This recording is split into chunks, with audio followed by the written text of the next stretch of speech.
আসসালামু আলাইকুম শিক্ষার্থী বন্ধুরা, তোমরা সবাই কেমন আছো? আলহামদুলিল্লাহ সবাই ভালো আছি, আমরাও ভালো আছি, তোমরাও ভালো আছো। কিন্তু এই ভালো থাকাটা তো এখনকার সময়ের জন্য খুবই টাফ সময়। বিশ্বে কোভিড চলছে, কোভিড-19 চলছে। এর প্রেক্ষিতে সারা বিশ্বের মধ্যে সবাই এখন খুব কষ্টে বসবাস করছে, যে যার মতো করে তার নিজের কোথায় বসবাস করছে এবং তাদের যেন অন্তত এই মহামারী থেকে এবং এই ভাইরাস থেকে যেন রক্ষা পাওয়া যায়, সেই জন্য আমরা আমাদের যে যার অবস্থান থেকে স্বাস্থ্যবিধি মেনে বাসায় অবস্থান করবো এবং যেখানে যাওয়ার প্রয়োজন যেন আমরা স্বাস্থ্যবিধি এবং সামাজিক দূরত্ব বজায় রেখে যেন আমরা আমাদের কার্যক্রমগুলো শেষ করে আসতে পারি, সেরকম আমরা অধ্যায়গুলো করব। এর প্রেক্ষিতে বিশ্বে যেহেতু কোভিড-19 চলছে, এর প্রেক্ষিতে তো সবকিছু মোটামুটি বন্ধ, আবার কিছু খুলেও গেছে, না খোলা ছাড়া উপায় নেই। তার প্রেক্ষিতে আমরা আমাদের শিক্ষা কার্যক্রমটাকেও তো বন্ধ রাখতে পারি না। এই জন্য শিক্ষা কার্যক্রমটাকে যেন আমরা তোমাদের কোনোভাবে যেন সহযোগিতা করতে পারি, সাহায্য করতে পারি এবং তোমাদের যেন পরবর্তী ক্লাসে ওঠার জন্য যে সহযোগিতা, যে পাঠের জ্ঞান এবং পরীক্ষা, এসব কিছু যেন তোমাদের মধ্যে সবসময় সজাগ দৃষ্টি থাকে, তার প্রেক্ষিতে এসবকে জাগিয়ে তোলার জন্য আমাদের বিদ্যালয়ের প্রধান শিক্ষক একজন আক্তার হোসেন স্যার আমাদেরকে যে নির্দেশনা দিয়েছেন অনলাইন ক্লাসে। এই অনলাইন ক্লাসের মাধ্যমে আমরা যেন তোমাদেরকে তোমাদের জীবনের চলার পথটাকে সুন্দর করে এই যে এগিয়ে নিয়ে যাওয়ার জন্য যেন সবসময় সহযোগিতা করতে পারি এবং তোমরাও যেন আমাদের দেখানোর পর যেন এগিয়ে নিতে পারো, সেভাবে আমরা আমাদের কার্যক্রম চালিয়ে নিয়ে যাব।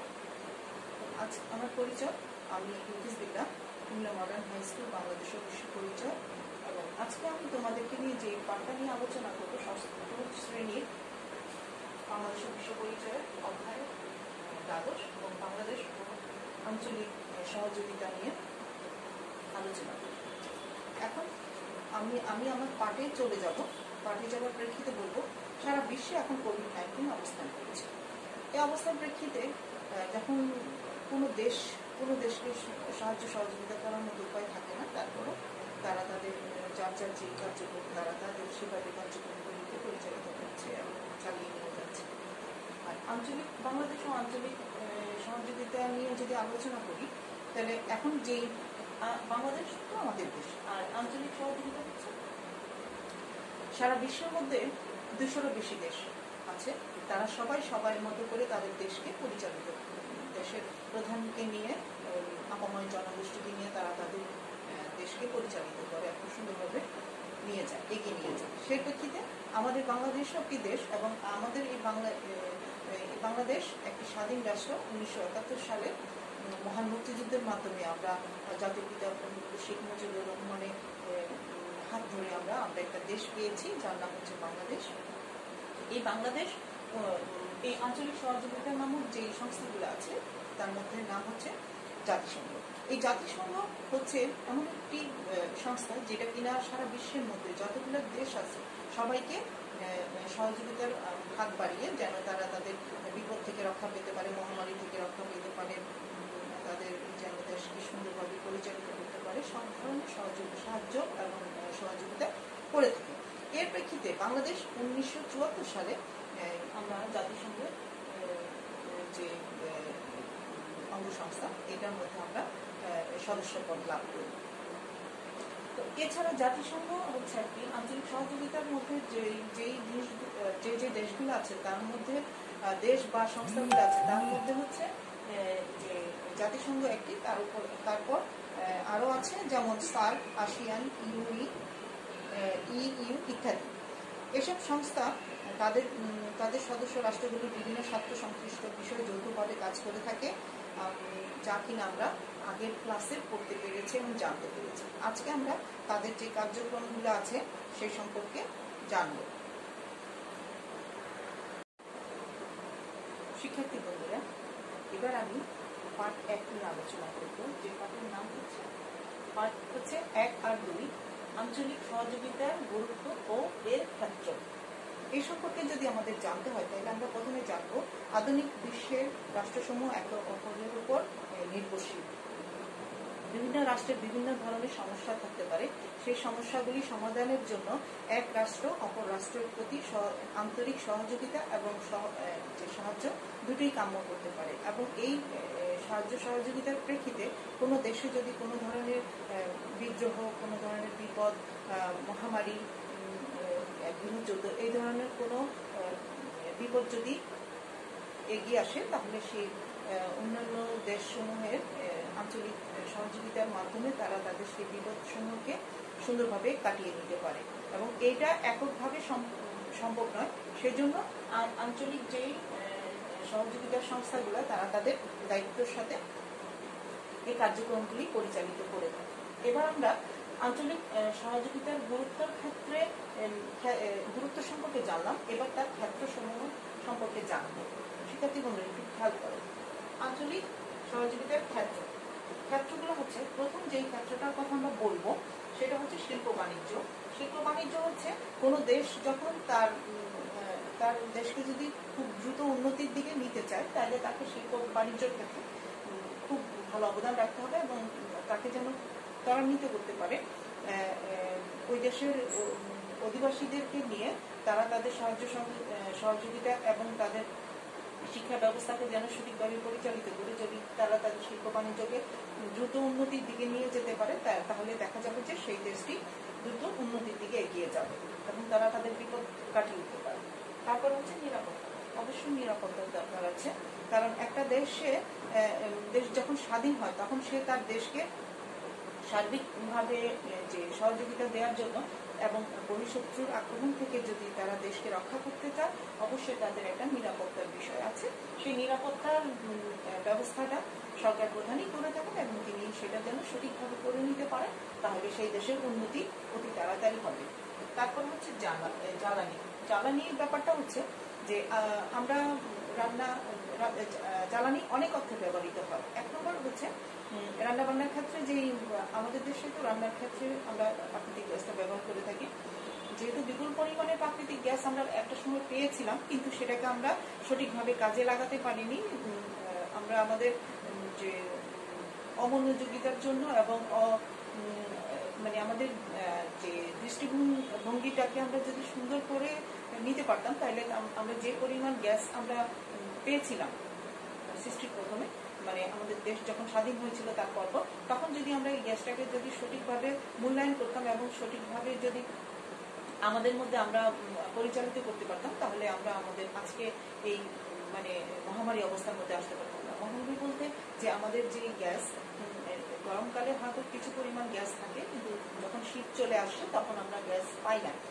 এবং এখন বাংলাদেশ সরকার পেট্রোল, ডিজেল, অকটেন এইসবের চাপ কমানোর জন্য প্রাকৃতিক গ্যাসটাকে রূপান্তরিত করে যেই গাড়ির মধ্যে দিয়ে সেটাকে জ্বালানি হিসেবে ব্যবহার করছেন এবং এই প্রাকৃতিক গ্যাসটা আমরা একভাবে পাচ্ছি জ্বালানি হিসেবে, আরেকভাবে পাচ্ছি আমরা যে যানবাহনের জ্বালানি হিসেবে। তো এই জ্বালানিটাকে যদি আমরা সঠিকভাবে পরিচালিত করতে পারি তাহলে আমরা দেখা যাবে যে আমাদের যোগাযোগের ক্ষেত্রে আমরা সুদূর প্রসারী চিন্তাধারা পরিলক্ষিত করতে পারবো এবং আমরা আমাদের রান্না বান্নার ক্ষেত্রে যদি আমরা একটু সচেতনতার পরিচয় দিই তাহলে আমরা আমাদের গ্যাসটাকে সঠিকভাবে মূল্যায়ন করতে পারবো এবং আমরা অনেকদিন পর্যন্ত জ্বালাতে পারবো। তারপরে হচ্ছে পরিবহন ও যোগাযোগ ব্যবস্থা। পরিবহনটা আসলে জ্বালানি যেহেতু বলেছিলাম, পরিবহনের ব্যবস্থাটা হচ্ছে একটা দেশের উন্নতির শিখরে যাবার পদক্ষেপের মধ্যে যোগাযোগ এবং পরিবহন ব্যবস্থাটা অনেক বেশি গুরুত্বপূর্ণ ভূমিকা পালন করে থাকে। যেমন এক স্থান থেকে অন্য স্থানে যেতে হলে কিন্তু আমরা পরিবহন ছাড়া উপায় নেই। সেই পরিবহন যদি সঠিকভাবে আমরা করতে না পারি, মানে সঠিকভাবে যদি পরিবহনকে আমরা বাস্তবায়ন করতে না পারি তাহলে আমরা যোগাযোগ এবং পরিবহন ক্ষেত্রে পিছিয়ে যাবো এবং আমাদের দেশকে সঠিকভাবে পরিচালিত করতে পারবো না। কিন্তু আমাদের অবশ্যই সঠিক নজর দিতে হবে যেন আমরা আমাদের যোগাযোগ ও পরিবহনকে সঠিকভাবে পরিচালিত করতে পারি। তারপর হচ্ছে মাদক ও চোরাচালান প্রতিরোধ। মাদক এমন একটা জিনিস, এমন একটা দ্রব্য যেটা কিনা সারা বিশ্বে মানুষকে মানুষ খুব কষ্টের ভিতরে নিয়ে যাচ্ছে, কারণ এর অপব্যবহার, এর তো ভালো ব্যবহার তো নাই, অপব্যবহার আমাদের যুব সমাজকে এতভাবে অ্যাটাক করেছে যে মানে যে কোনো ছাত্র সমাজ বা যুব সমাজ সবাই এটার মধ্যে এটাকে গ্রহণ করার প্রেক্ষিতে দেখা যাচ্ছে যে যে যুব সমাজ আমাদের দেশের জন্য হতো অলংকার, সেটা এখন আমাদের বোঝা হয়ে দাঁড়িয়েছে। কারণ হচ্ছে যে আমরা আমাদের ছাত্র সমাজ, যুব সমাজ করে যে তাদেরকে যেভাবে পরিচালিত করার দরকার সেভাবে যদিও হচ্ছে, কিন্তু কিছু কিছু অবস্থায় থাকে তারা তাদের মাদক গ্রহণের প্রেক্ষিতে তাদের পরিবার থেকে, তাদের শিক্ষা গ্রহণ থেকে, তাদের বিভিন্ন ধরনের যে কারিগরি শিক্ষা, সহযোগিতা এসব থেকে তারা দূরে সরে যায় এবং তারা তাদের জীবনকে তছনছ করে দেয়। এবং তার প্রেক্ষিতে যারা চোরাচালান করে থাকে, তার চালানকারীরাই কিন্তু মাদক এবং চোরাচালান দুটোর সাথে জড়িত। তারাই আমাদের এই যুব সমাজটাকে, আমাদের দেশ থেকে আমরা একটা ভালো দেশের ভালো জনগণ পাওয়ার জন্য, সবল জনগোষ্ঠী পাওয়ার জন্য যে পরিমাণ যুদ্ধ করতে পারি, যে পরিমাণ যে সহযোগিতা করতে পারি, সেটা যদি আমরা চোরাচালান এবং মাদক যারা চোরাচালানি করেন এবং এমনিতে চোরাচালানি যারা করেন তাদেরকে যদি আমরা রুখে রাখতে পারি, তাহলে আমরা আমাদের যুব সমাজকে সামনের দিকে এগিয়ে নিয়ে যেতে পারি। তারপর হচ্ছে মানব সম্পদ উন্নয়ন ও বিনিময়। মানব সম্পদ হচ্ছে আমাদের আজকের শিশু, আগামী দিনের ভবিষ্যৎ। এই ভবিষ্যৎটা হচ্ছে আমাদের মানব সম্পদ। এই মানব সম্পদকে যদি আমরা সঠিকভাবে লেখাপড়ার মধ্যে দিয়ে পরিচালিত করতে পারি, কারিগরি শিক্ষার মাধ্যমে যদি তাদেরকে পরিচালিত করতে পারি, তাহলে আমরা দেখতে পাবো যে আমাদের মানব সম্পদ অনেক সুন্দরভাবে পরিচালিত হবে এবং দেশকে উন্নত শিখরে নিয়ে যাওয়ার জন্য এই মানব সম্পদ আমাদের খুব দরকার। এবং বিনিময় বিষয়টা হচ্ছে আমাদের দেশে যেসব ছেলে মেয়েরা কারিগরি শিক্ষা শিক্ষিত হবার পরে যদি তারা বিদেশেও তারা তাদের এই দক্ষতাকে কাজে লাগাতে পারে বিভিন্নভাবে, সেখানেও তারা যে কাজ করতে পারে, ব্যবসা করতে পারে, সেটাই এই বিনিময়ের মাধ্যমে আমাদের দেশের ছেলে মেয়েরা যাবে অন্য দেশে এবং অন্য দেশের ছেলে মেয়েরা আসবে আমাদের দেশে। এই বিনিময় প্রথার মাধ্যমে আমরা আমাদের মানব সম্পদকে উন্নয়নের চূড়ান্ত গোড়ায় নিয়ে যেতে পারবো। তারপর হচ্ছে সংস্কৃতি। সংস্কৃতি হচ্ছে একটা দেশের অলংকার। কারণ হচ্ছে কি, যেই দেশের কোনো সংস্কৃতি নেই সেই দেশের কোনো অলংকার বলতে নেই। কারণ হচ্ছে একটা দেশের জনগণ তাদের বিভিন্ন ধর্মের মানুষকে নিয়ে বসবাস করে থাকে, সবাই তার নিজ নিজ ধর্ম পালন করে থাকে। এই পালনের মাধ্যমে তার শিক্ষা, সংস্কৃতি, রুচি সবকিছু সে বহিঃপ্রকাশ করে থাকে তার শিক্ষার মাধ্যমে এবং যে সংস্কৃতির মাধ্যমে।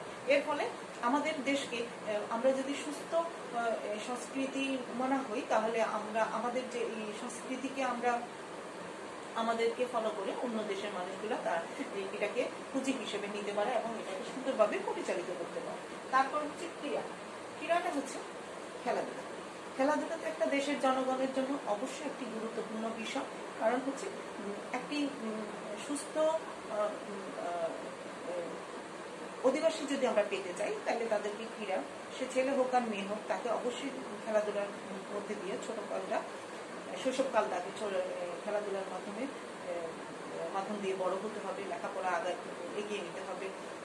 যারা সুস্থভাবে থাকে তারা খেলাধুলাও সুন্দরভাবে করে, লেখাপড়াও করে, সংস্কৃতিটাকে সুন্দরভাবে ধরে রাখতে পারে। তাদেরকে এই সুন্দরভাবে ধরে রাখার জন্য তাদেরকে বিভিন্নভাবে প্রশিক্ষিত করতে হবে। এই প্রশিক্ষণের মাধ্যমে তারা দেশ বিদেশে আমাদের সুনাম নিয়ে আসবে। তারপর হচ্ছে পর্যটন। আমাদের দেশে আলহামদুলিল্লাহ আমাদের দেশ এখন দুইটা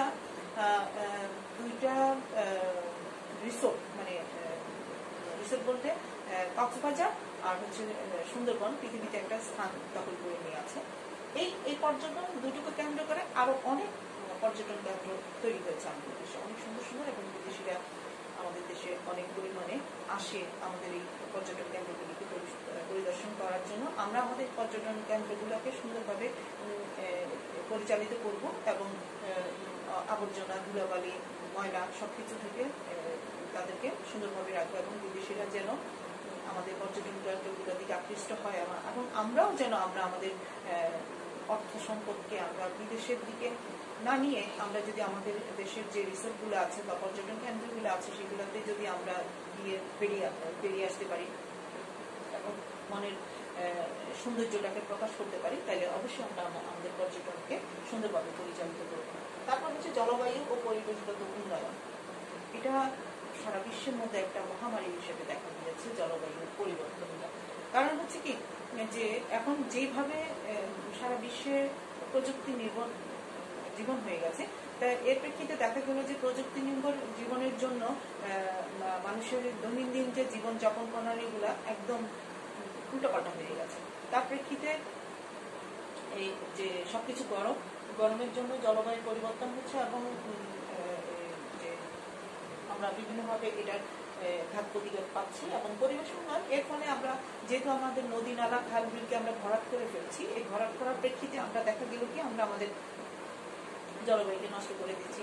এবং আমাদের যেগুলো সুন্দর, আগে যেমন আমরা সুন্দর মতো করে ষড়ঋতুর দেশ ছিল আমাদের বাংলাদেশ, এই ষড়ঋতুর দেশকে আমরা এখন 2 ঋতুর দেশে পরিণত করেছি। এবং দেখা যাচ্ছে যে সময়ের 12 মাসের মধ্যে 8 মাসই দেখা যাচ্ছে যে গরমকাল, আর বাকি 4 মাস কোনো রকমে দেখা যায় শীতকাল। কিন্তু এখানে থাকার কথা ছিল, ষড়ঋতুর দেশে থাকার কথা ছিল 6 ধরনের ঋতুর অবস্থান, কিন্তু সেটা এখন জলবায়ুর পরিবর্তনের প্রেক্ষিতে আমরা আমাদের যে বৈশ্বিক অবস্থাকে আমরা গোলমাল করে ফেলেছি, সেই দিকে আমাদের নজর দিতে হবে।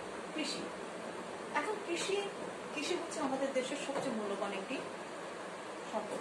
এই কৃষি সম্পদকে আমরা সুন্দরভাবে আমাদের কৃষি জমিগুলোকে যদি আমরা সঠিকভাবে চাষ করতে পারি, এবং সঠিকভাবে যদি আমরা সার ব্যবহারের মাধ্যমে জৈব সার, রাসায়নিক সার কম ব্যবহার করে জৈব সার যদি বেশি ব্যবহার করে থাকি, এবং আমাদের কিছু জনগোষ্ঠী যদি এই কৃষি খাতে যদি তাদের শ্রমটা দিয়ে থাকে, তাহলে অবশ্যই আমরা কৃষির দিক দিয়ে বিশ্বের মধ্যে নাম করা দেশ হিসেবে পরিচিত হতে পারবো। এবং আমাদের খাদ্যের যে অভাব থাকে, সেই অভাব থেকে আমরা রেহাই পেয়ে আমরা আমাদের খাদ্যদ্রব্যকে বিদেশে অনেক প্রচুর পরিমাণে রপ্তানি করতে পারবো, এবং আমরা একজন রপ্তানিকারক দেশ হিসেবে পরিচিত হতে পারবো, এবং আমাদের দেশ উন্নত দেশের তালিকায় যাওয়ার জন্য নিজেদের অবস্থানকে তৈরি করবে।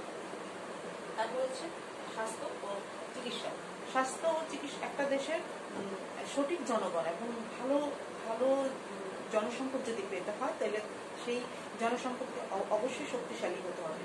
তো অনেক বেশি লোকজন, কিন্তু তারা যদি সবাই দুর্বল হয়, অসুস্থ হয়, তাহলে তারা কিন্তু সঠিক জনসম্পদ হয় না। তো এই সঠিক জনসম্পদকে যদি আমরা সঠিকভাবে রূপান্তরিত করতে চাই সম্পদে, তখন আমাদেরকে তাদের স্বাস্থ্য এবং চিকিৎসার ক্ষেত্রে আমাদেরকে অবশ্যই দৃষ্টি দিতে হবে। এবং এই দৃষ্টি দেওয়ার প্রেক্ষিতে আমরা দেখব কি, যে আমরা আল্লাহর রহমতে ভালো একটা দেশ হিসেবে পাবো, এবং দেশটাকে সুন্দরভাবে পরিচালিত হতে পারবে, এবং আমরা বিশ্বে উন্নত জাতি হিসেবে পরিচিত হতে পারবো। তথ্য ও প্রযুক্তি, এটা কথা তো আর বলে শেষ করা যাবে না। মাননীয় প্রধানমন্ত্রী শেখ হাসিনা যে সুযোগ্য সন্তান সজীব ওয়াজেদ জয়, তিনি তথ্য প্রযুক্তি ক্ষেত্রে আমাদের দেশকে অভূতপূর্ব অবস্থানে নিয়ে গেছে। এর জন্য আলহামদুলিল্লাহ আমরা অনেক বেশি প্রাউড ফিল করি। কারণ হচ্ছে যে আমরা এখন যদি এই যে মহামারী অবস্থার মধ্যে যদি আমাদের এই তথ্য প্রযুক্তির অবস্থান যদি সুন্দরভাবে না থাকতো, সুন্দরভাবে যদি আমাদের দেশে তথ্য প্রযুক্তি পরিচালিত না হতো, তাহলে আমরা কিভাবে আজকে তোমাদের সাথে করে ক্লাস করতে পারতাম। এখন যে ক্লাসটি করছি, এটা ওনারই অবদান। অবশ্যই আমরা এই তথ্য প্রযুক্তিকে সঠিকভাবে কাজে লাগিয়ে, খারাপ কাজে না লাগিয়ে আমরা অবশ্যই সঠিকভাবে পরিচালিত করব, এবং আমরা আমাদের দেশকে সুন্দরভাবে কিভাবে এগিয়ে নেওয়া যায় সেদিকে আমরা নজর দিব, এবং আমরা আমাদেরকে সঠিকভাবে ঠিক করতে চাই। এই হলো আমাদের আঞ্চলিক যে সহযোগিতার গুরুত্ব ও এর ক্ষেত্রগুলোর আলোচনা। আমরা পার্ট 1 এবং 2 শেষ করলাম। শিক্ষার্থী বন্ধুরা, এ পর্বে আমরা 1 আর 2 শেষ করলাম। এখন আমরা 3 আর 4 নিয়ে আলোচনা করব। 3 আর 4 হচ্ছে পার্ট 3 আর 4 হচ্ছে উল্লেখযোগ্য আঞ্চলিক সহযোগিতার সংস্থাসমূহ। এই আঞ্চলিক সহযোগিতার সংস্থাসমূহ বিভিন্ন দেশের বিভিন্ন আঞ্চলিক সহযোগিতার মাধ্যমে আমরা আমাদের বিভিন্ন কার্যক্রমগুলো পরিচালিত করে থাকি। তার মধ্যে যে কয়েকটি সংস্থা নিয়ে আজকে আলোচনা করব, তার মধ্যে প্রথমে হচ্ছে সার্ক। সার্ক হচ্ছে south Asian association for regional cooperation. এটা হচ্ছে আঞ্চলিক যে সহযোগিতা একটি সংস্থা। বাংলাদেশ সহ বিভিন্ন দেশগুলির সাথে তারা একটি যে সহযোগিতার মাধ্যমে এই সংস্থাটি গঠন করেছে, যা কিনা 1985 সালে যে সার্ক নামে একটি দেশ, দক্ষিণ এশিয়ার বিভিন্ন দেশগুলি নিয়ে এটা তৈরি হয় এবং 1985 সালের ডিসেম্বর মাসে এটা আত্মপ্রকাশ লাভ করে। এখানে বাংলাদেশ সহ আরো অনেকগুলি দেশ আছে, যা কিনা ভারত, পাকিস্তান, নেপাল, শ্রীলঙ্কা, মালদ্বীপ, ভুটান ও আফগানিস্তান। এছাড়া বর্তমানে মিয়ানমার পর্যবেক্ষক হিসেবে এই সংস্থার সাথে জড়িত আছে। সংস্থাটির মূল লক্ষ্য হচ্ছে অর্থনৈতিক সহযোগিতা হলো কর্মক্ষেত্রে সমাজ, শিক্ষা, সংস্কৃতি, যোগাযোগ, প্রযুক্তি সহ বিভিন্ন উন্নয়নের জন্য তারা সহযোগিতাপূর্ণ আচরণ করে থাকে। সার্কের সদর দপ্তর হলো নেপালের রাজধানী কাঠমান্ডুতে। এখন এই যে সার্কটা গঠন হলো মানে দক্ষিণ এশিয়ার কয়েকটা দেশকে সুন্দরভাবে পরিচালিত করার জন্য। এখন তার একটি লক্ষ্য আছে। লক্ষ্যগুলো হচ্ছে সার্ক গঠনের যে লক্ষ্যগুলো, সেই লক্ষ্যগুলো হচ্ছে সার্কভুক্ত দেশসমূহ জনগণের জীবনযাত্রার মান উন্নয়ন করা। একটা দেশের জীবনযাত্রার মান উন্নয়ন করতে হলে তার একটু আগে আমরা যে 13টি বিষয় আঞ্চলিক ক্ষেত্র নিয়ে আলোচনা করেছিলাম, সেগুলো সঠিকভাবে যদি দেশে পরিচালিত হয় তাহলে তাদের জীবনযাত্রার মান সুন্দর হবে। 2, দক্ষিণ এশিয়ার দেশগুলোর মধ্যে মুক্ত বাণিজ্য। দক্ষিণ এশিয়ার যে দেশগুলির সাথে এই সার্ক গঠিত হয়েছিল, সবগুলা দেশের মধ্যে মুক্ত বাণিজ্য অর্থনীতি পরিচালিত করতে হবে। 3, কল্যাণমূলক অর্থনৈতিক ব্যবস্থা চালু করতে হবে। কল্যাণমূলক অর্থনৈতিক ব্যবস্থা মানে একটি দেশে যখন কোনো ধরনের সমস্যা দেখা দিবে, সাথে সাথে ওই সার্কভুক্ত দেশসমূহের মধ্যে যারা আছে তারা যেন যে সহযোগিতার হাত বাড়িয়ে দেন এবং কল্যাণমূলক কার্যক্রম করে থাকে। 4, সদস্য দেশগুলোর মধ্যে আত্মনির্ভরশীলতা গড়ে তোলা। দক্ষ জনশক্তি হিসেবে তৈরি করার জন্য পথে সার্কভুক্ত দেশগুলো তারা তাদের একে অপরকে সহযোগিতা করে থাকবে এবং জনশক্তি যেন জনসম্পদে রূপান্তরিত হয় সেদিকে তারা দৃষ্টি দিবে এবং সহযোগিতা করবে। তারপরে উক্ত অঞ্চলের সামাজিক ও সাংস্কৃতিক উন্নয়ন সাধনের লক্ষ্যে কাজ করা। একটা দেশের উন্নয়ন সাধনের জন্য একটা দেশ সঠিকভাবে তার কার্যক্রমগুলো পরিচালিত করতে না পারলে তখন তারা যেই সংস্থার মধ্যেই তারা যুক্ত থাকে তখন সেই সংস্থার কাছে তারা সাহায্যের হাত বাড়ায়। তেমনি সার্কের কাছে সাহায্যের হাত বাড়াবে এবং তারা তাদের সাহায্যের মাধ্যমে যে দেশ যে ধরনের বিপদে পড়বে সেই ধরনের বিপদ থেকে তাদেরকে উদ্ধার করবে এবং সার্কভুক্ত দেশগুলোর মধ্যে বিরাজমান বিরোধ ও সমস্যা দূর করে পারস্পরিক সহযোগিতা সৃষ্টি করা। সার্কভুক্ত দেশগুলির মধ্যে যদি কোনো ধরনের কোনো কলহ বিরোধ দেখা দেয় তখন সেগুলোকে সঠিকভাবে যেন নির্দেশনা দিতে পারে, সেভাবে যেন তারা সঠিকভাবে পরিচালিত হতে পারে। এভাবে তারা তাদের সার্কের লক্ষ্য এবং উদ্দেশ্যকে পরিচালিত করবে। এখন আমরা যাব আসিয়ান। আসিয়ান হচ্ছে association of south east Asian nation. দক্ষিণ পূর্ব এশিয়ার 10টি দেশ নিয়ে এই আসিয়ান গঠিত।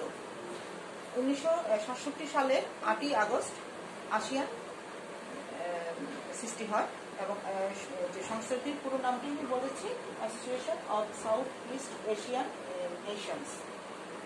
বলা হয় দক্ষিণ পূর্ব এশীয় জাতিসমূহের সংস্থা। এই সংস্থার মধ্যে যে দেশগুলি আছে সেগুলো হচ্ছে Indonesia, Malaysia, Brunei, Thailand, Vietnam, Cambodia, Philippines, Laos, Myanmar, Singapore. আসিয়ানের সদর দপ্তর হচ্ছে ইন্দোনেশিয়ার রাজধানী জাকার্তায়।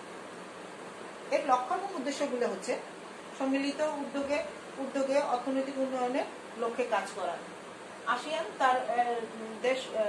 আসিয়ানের জোটের মধ্যে যে দেশগুলি আছে তারা তাদের দেশগুলোকে যেন সঠিকভাবে পরিচালিত করতে পারে অর্থনৈতিকভাবে, সেভাবে তারা দৃষ্টি নিক্ষেপ করবে এবং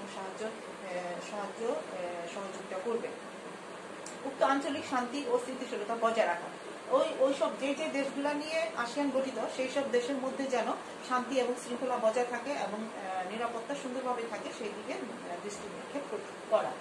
তারপর 3 নম্বরটা হচ্ছে সদস্য রাষ্ট্রগুলির সামাজিক, সাংস্কৃতিক, অর্থনৈতিক ও প্রযুক্তিগত ক্ষেত্রে সৌহার্দ্য ও সহযোগিতামূলক সম্পর্কের ভিত্তিতে কাজ করা।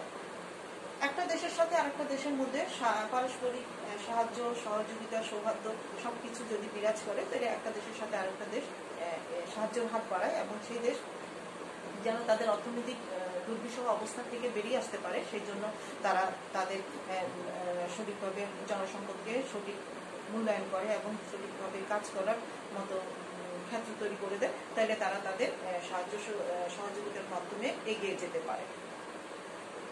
পেশাগত কারিগরি ক্ষেত্রে নিজেদের মধ্যে প্রশিক্ষণ ও গবেষণার ব্যবস্থা করা। একটি দেশের দক্ষ জনশক্তি তৈরি করার ক্ষেত্রে অবশ্যই পেশাগত এবং প্রশিক্ষিত জনশক্তি তৈরি করা প্রয়োজন। অনেক শিক্ষিত মানুষ হয়ে যদি তারা কারিগরি ক্ষেত্রে তাদেরকে দ্রুত গতির মাধ্যমে যদি সাহায্য সহযোগিতার হাত বাড়াতে না পারে এবং অর্থনৈতিক উন্নয়নের অন্তরায় হয়ে যায়, যদি কারিগরি দক্ষতা যদি তাদের দেশের মধ্যে সঠিকভাবে পরিচালিত না হয় এবং তারা যদি তাদের জ্ঞানকে সঠিকভাবে মূল্যায়ন করতে না পারে, তাহলে চীন এবং জাপানের মতো দেশ হওয়া খুবই কষ্টকর হবে। তার জন্য আমরা আমাদের শিক্ষিত জনগোষ্ঠী তো তৈরি করবই, অবশ্যই তাদেরকে যেন দক্ষতা, প্রশিক্ষিত এবং তারা তাদের কারিগরি জ্ঞানকে যেন জ্ঞান আহরণ করে সেটাকে যেন সঠিকভাবে কাজে লাগাতে পারে, সেই দিকে দৃষ্টি নিক্ষেপ করব। সদস্য রাষ্ট্রগুলির কৃষি ও কৃষি শিল্পক্ষেত্র সহযোগিতা ক্ষেত্র সম্প্রসারিত করা। কৃষি একটা দেশের মধ্যে কৃষি, বাণিজ্য সবকিছু খুবই গুরুত্বপূর্ণ।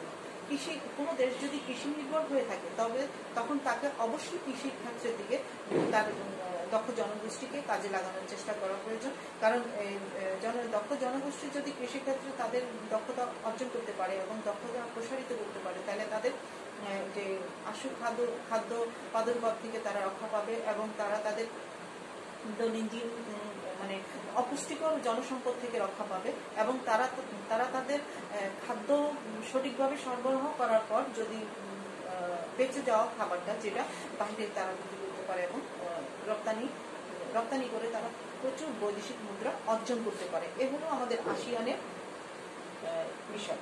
এখন আমরা যাব এই যে ইউরোপীয় ইউনিয়ন হচ্ছে যাকে ইইউ বলা হয়। এটা হচ্ছে পশ্চিম ইউরোপের দেশগুলোর সহযোগিতা লক্ষ্যে প্রথমে গঠিত হয়েছিল কমন মার্কেট, তারপর এর আওতা বেড়ে গিয়ে ইউরোপীয় ইউনিয়ন হয়েছিল। ইউরোপের সবকটি দেশই ইহার সদস্য। ইহা তার নিজস্ব মুদ্রা চালু করেছে, যার নাম হচ্ছে ইউরো।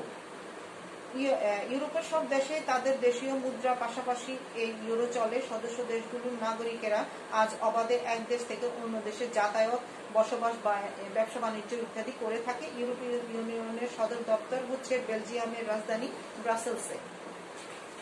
এখন ইউরোপীয় ইউনিয়ন যে তারা ইউরোপের দেশগুলিকে তারা তাদের কিভাবে তাদের বিপদ থেকে রক্ষা করবে, অসহায় অবস্থা থেকে রক্ষা করবে, তারপরে তারা কিভাবে তাদের অসহায়ত্ব এবং অন্যান্য যে বিপদগুলো আসার সম্ভাবনা থাকে সেটার জন্য তারা ইউরোপিয়ান ইউনিয়নের যত সদস্য রাষ্ট্রগুলো আছে সবাই যদি তারা তাদের সাহায্য হাত বাড়িয়ে দেয় একটা দেশ আরেকটা দেশকে, তাহলে তারা তাদের সাহায্য সহযোগিতার মাধ্যমে তারা এগিয়ে যেতে পারে। এখন ইউরোপীয় ইউনিয়ন ছাড়া এছাড়াও আরো কয়েকটি আঞ্চলিক সংস্থা রয়েছে, যেমন শিল্পোন্নত শীর্ষ 7 দেশের জোটকে বলা হয় G7। 7 সদস্যের এই সংস্থার নাম হচ্ছে যুক্তরাষ্ট্র, যারা আছে যুক্তরাষ্ট্র, যুক্তরাজ্য, জার্মানি, ফ্রান্স, জাপান, কানাডা ও ইটালি। এই গ্রুপ কেবল নিজেদের মধ্যে সহযোগিতাই করে না, আমাদের মতো স্বল্পোন্নত দেশগুলোকে সহযোগিতা দেওয়ার বিষয়ে নিজেদের মধ্যে আলোচনা করে এবং তাছাড়া পরিবেশ, জলবায়ু পরিবর্তন প্রভৃতির জন্য গুরুত্বপূর্ণ বৈশ্বিক ইস্যু এবং দারিদ্র্য, ক্ষুধা, অশিক্ষা ও অস্বাস্থ্যকর ও অভিশাপ থেকে পৃথিবীকে গড়ার বিষয়ে তাদের করণীয় বিষয়ে আলোচনা এবং কর্মকৌশল নির্ধারণ করে থাকে এই G7। তার ফলে দেশ সারা বিশ্বে এখন তারা তাদের যত ধরনের সমস্যাগুলো আছে সেগুলো তারা G7 এর মাধ্যমে তারা তাদের সমস্যাগুলো থেকে উত্তরণের পন্থা অবলম্বন করে থাকে। আফ্রিকার দেশগুলো মিলে গড়ে উঠেছে OAU বা অর্গানাইজেশন অফ আফ্রিকান ইউনিটি। এটা আবার আরব দেশগুলোর মধ্যে সংগঠন আরব লীগ, মুসলিম লীগগুলির সংগঠন OIC বা অর্গানাইজেশন অফ ইসলামিক কোঅপারেশন অর্থাৎ OIC। বাংলাদেশ 1974 সালে ওআইসির সদস্যপদ লাভ করে। ব্রিটিশ যে উপনিবেশ থেকে স্বাধীনতাপ্রাপ্ত দেশগুলো বিভিন্ন সময়ে গড়ে উঠেছে এবং কমনওয়েলথে আবার কোনো সামরিক জোটের সদস্য নয় এমন দেশগুলো নিয়ে গড়ে উঠেছে জোট নিরপেক্ষ আন্দোলন বা নন এলিগেন্ট মুভমেন্ট। বাংলাদেশ জোট নিরপেক্ষ আন্দোলনের গুরুত্বপূর্ণ সদস্য। তাছাড়া দুইটি দেশের মধ্যে পারস্পরিক সহযোগিতা লক্ষ্যে দ্বিপাক্ষিক সহযোগিতার চুক্তি সম্পূর্ণ হয়।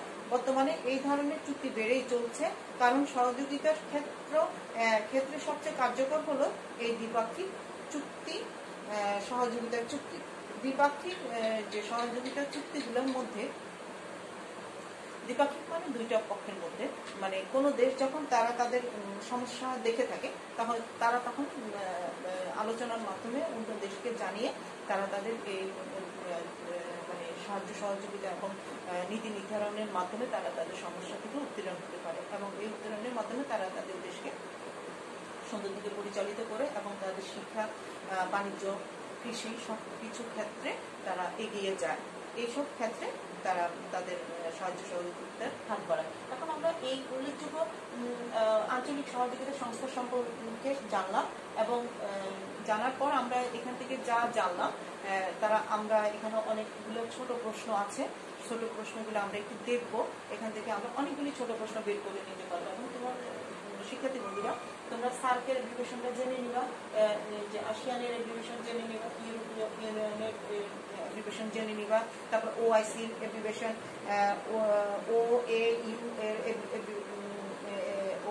OAU এবং G7 এইসব বিষয়ে ছোট ছোট প্রশ্ন থাকবে।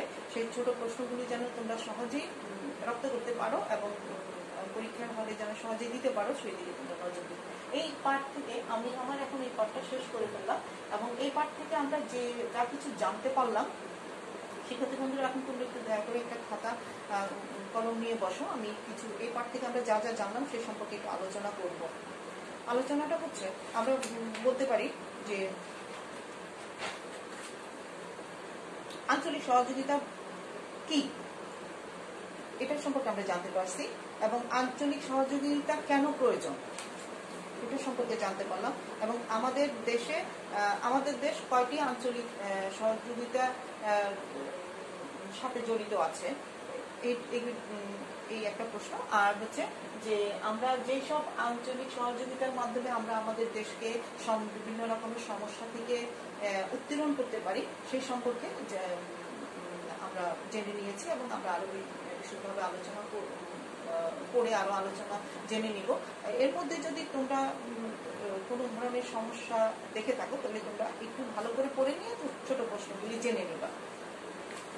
এখন আমি আমার একটা বড় প্রশ্ন নিয়ে আলোচনা করতে চাই, সৃজনশীল প্রশ্ন। সেটা হচ্ছে আমাদের বইয়ের। শিক্ষার্থী বন্ধুরা তোমরা একটু দয়া করে বইটি খুলে দেখবা যে প্রথম যে সৃজনশীল প্রশ্নটা এখানে আছে সেটা একটু আমরা দেখতে চাই।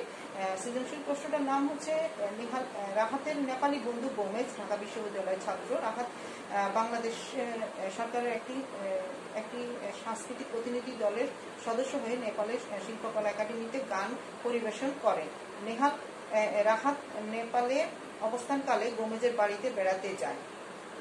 এটা হচ্ছে আমাদের উদ্দীপকটা। এখন উদ্দীপক থেকে যে প্রশ্নগুলি আমাদের আসতে পারে সেই প্রশ্নটা হচ্ছে আসিয়ানের পূর্ণ রূপ কি।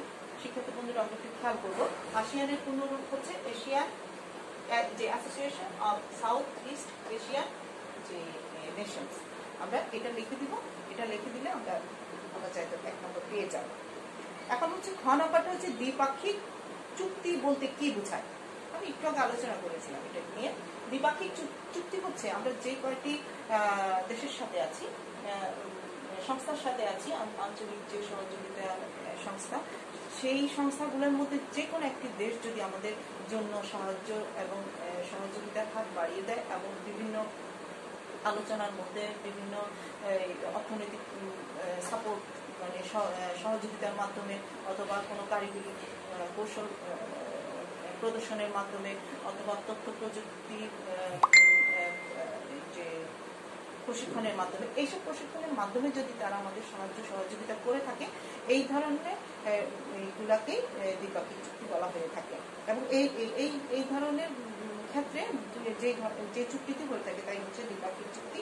আর এবার চলে যাব আমরা এই দ্বিপাক্ষিক চুক্তিটাকে নিয়ে আমরা 5 থেকে 7 লাইন লেখার চেষ্টা করব। কারণ হচ্ছে কি, আমরা যদি একটু বেশি সুন্দর মানে কথাটাকে গুছিয়ে যদি প্রশ্নের আকারে যে উত্তরটা আসার কথা সেটাকে যদি সুন্দরভাবে গুছিয়ে লিখতে পারি, 5 থেকে 7 লাইন লিখে ফেললে আলহামদুলিল্লাহ আমরা এখানে 1.5 থেকে 2 নাম্বার পেতে পারি সঠিকভাবে হয় যদি। এবার গ নাম্বারে যাব। নেপালে গিয়ে রাহাতের গান পরিবেশনা করা স্যারকে কোন ধরনের কাজ ব্যাখ্যা করো। রাহাত যেহেতু বাংলাদেশি ছেলে, সেহেতু সে বাংলাদেশ থেকে নেপালে গিয়েছে গান পরিবেশনার জন্য। তাহলে এখন সে যেখানে গান গাইতে গেল সেখানে সার্কের কোন ধরনের কাজ? সার্কের আঞ্চলিক সহযোগিতামূলক সাংস্কৃতিক সহযোগিতামূলক কাজ। এখানে তারা সংস্কৃতির মাধ্যমে একটি দেশ আরেকটি দেশকে তার যে সুন্দর সংস্কৃতি, তারপরে গান এবং বিভিন্ন ধরনের যে জিনিসগুলো তুলে ধরার মতো আছে সেগুলি সে প্রদর্শন করে তার দেশকে উন্নত শিখরে নিয়ে পৌঁছাতে পারে। এভাবে আমরা যদি নেপাল এই প্রশ্ন উত্তরটা যদি আমরা 2 পৃষ্ঠায় লিখতে পারি সুন্দরভাবে, আমাদের বইটা ভালোভাবে পড়ে যদি আমরা লিখতে পারি তাহলে আমরা ভালো করতে পারবো। এবং ঘনাপাঠ হচ্ছে উক্ত কাজটি ছাড়াও সার্ক দক্ষিণ এশিয়ার উন্নয়নে কাজ করে। বিশ্লেষণ করো। উক্ত কাজটি ছাড়াও মানে আসিয়ান কি কি ধরনের কাজ করে? এই যে দক্ষিণ এশিয়ান যে কাজগুলা সার্কের মাধ্যমে গেছে, সার্কের এছাড়া কি কাজ করে? অবশ্যই তারা অনেক কাজ করে থাকে। এখানে যে কয়টি দেশ, দক্ষিণ এশিয়ার যে কয়টি দেশ এখানে সার্কের মধ্যে অধিভুক্ত আছে, তারা তাদের আঞ্চলিক সহযোগিতা তো করেই, এবং দেশের ভিতরে যত ধরনের দুর্যোগ এবং বিভিন্ন ধরনের সমস্যা যখন দেখা দেয় তখন তারা প্রত্যেকটি দেশ সাহায্যের হাত বাড়িয়ে দেয়, এবং তারা এই সাহায্যের হাত বাড়ানোর প্রেক্ষিতে তারা তাদের যে আশু সুফল অর্জন করতে পারে। এভাবেই একটি দেশ আরেকটি দেশকে আঞ্চলিক সহযোগিতার মাধ্যমে সাহায্য সহযোগিতা করে থাকে। এখানে আমি আমার বইয়ের যে প্রশ্নটা ছিল সেই প্রশ্নটা নিয়ে আলোচনা করেছি। শিক্ষার্থী বন্ধুরা, তোমরা তোমাদের মূল বইটি আরেকটু ভালো করে দেখে নিয়ে তোমরা তাদের আরো কয়েকটা উদ্দীপক নিজেরা তৈরি করে এবং এই ধরনের 4টি প্রশ্নের মাধ্যমে তোমরা নিজেদেরকে মূল্যায়িত করবে। এবং তোমরা তোমাদের পরীক্ষাটা সামনে, তৃতীয় অনলাইন পরীক্ষা যেন ভালো করতে পারো, সুন্দরভাবে নিজেদেরকে প্রতিষ্ঠিত করতে পারো, এবং একজন ভালো ছাত্র বা ছাত্রী হিসেবে যদি নিজেকে পরিচিত করতে পারো তাহলে তুমি তোমার দেশে একজন দক্ষ মানব শক্তি হিসেবে পরিচিত হতে পারবে, এবং এই পরিচয়ের মাধ্যমে তুমি তোমাকে সামনের দিকে এগিয়ে নিয়ে যেতে পারবে এবং সঠিক জনশক্তি হিসেবে তৈরি হতে পারবে, এবং বাংলাদেশে যেন তুমি তোমার একটা অবস্থান করে নিতে পারো এবং একজন ভালো মানুষ হিসেবে তৈরি হতে পারো, সেদিকে তুমি দৃষ্টি নিক্ষেপ করবে।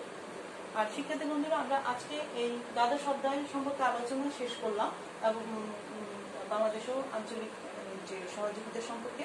এখান থেকে যদি তোমাদের কোনো ধরনের সমস্যা বা কোনো ধরনের কোনো কিছু বুঝতে যদি অসুবিধা হয়ে থাকে তাহলে তোমরা আমাকে একটু কমেন্টসে জানাবা। অবশ্যই আমি তোমাদের জন্য সাহায্য হাত বাড়িয়ে দিব, এবং আমি যে জায়গাটা তোমাদের বুঝতে সমস্যা হয়, যেটা তোমার করতে সমস্যা হচ্ছে সেটা তুমি অবশ্যই জানাবে। এবং তোমরা এখন বাড়িতে অবস্থান করছো, এবং অবস্থানের প্রেক্ষিতে তোমরা তোমাদের নিজ যে ঘরের কাজগুলো আছে সেগুলি অবশ্যই তোমরা নিজেরা করার চেষ্টা করবা। সর্বদা পরিষ্কার পরিচ্ছন্ন থাকবে, সামাজিক দূরত্ব বজায় রাখবে, এবং স্বাস্থ্যবিধি মেনে নিবা। কারণ এখন খুব একটা ভালো সময় যাচ্ছে না, সারা বিশ্বের মধ্যে একটা খারাপ অবস্থার মধ্যে আমরা চলে যাচ্ছি। জানি না আল্লাহ কখন কাকে কি করে। তুমি সবাই সবার জন্য দোয়া করবে। যে ধর্মের অধিকারী তারা সবাই সবার ধর্মের সুন্দরভাবে পাঠ করবা, এবং যেন ভালোভাবে থাকতে পারো। বাবা মাকে সাহায্য করবে, স্বজন পাড়া প্রতিবেশী অসুস্থ থাকলে অথবা কোনো সমস্যায় যদি তারা থেকে থাকে তাদের বিভিন্ন ধরনের সাহায্যের হাত বাড়িয়ে দেবে। আমি তোমাদেরকে আবারও বলতে চাই, তোমরা একটু ভালোভাবে পড়াশোনা করো। যদি সমস্যা থাকে তো আমরা আছি, আমাদেরকে জানাবে। আর এবং তোমরা যেন ভালো থাকো, এবং ভালো থাকার প্রেক্ষিতে আমরা ভালো থাকবো, এই নিয়ে তোমাদের সাথে আমি আলহামদুলিল্লাহ বিদায় নিচ্ছি। তোমরা ভালো থাকবে, সবাইকে নিয়ে সবাই সুন্দর থাকো, সুস্থ থাকো। আসসালামু আলাইকুম।